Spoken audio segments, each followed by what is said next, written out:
Hey, what's up coy? Tengok apa Blokis bagi pada aku. Inilah dia Blokis Meowscarada, seekor Pokemon Magician dengan Grass type. Uish, nampak je biasa tapi ini adalah Pokemon favourite tau, termasuk aku. Jadi apa-apa, jom unboxing dan pasang Pokemon ini. Let's go!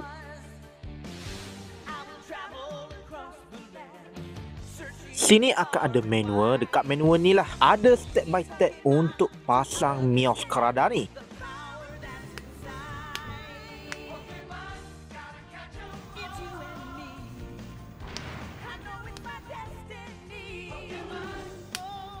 Lepas pasang full solid Meowscarada Blokis ni, next kita teruskan kepada diorama pula. Ui, Blokis bagi diorama macam tak percaya je. Untuk diorama ni memang cantik gila sebab dia punya efek tu memang kena sangat-sangat dan siap ada stand lagi. Akhirnya siap juga Pokemon Meowscarada ni. Overall memang senang gila nak pasang. Lepas tu siap dapat diorama macam dalam video ni. Figure ni memang solid. Lepas tu articulation dia memang best gila kalau nak post. Detail pun sama, on point sama dengan TV series. Korang kena grab Blokis ni. Okay? Bye.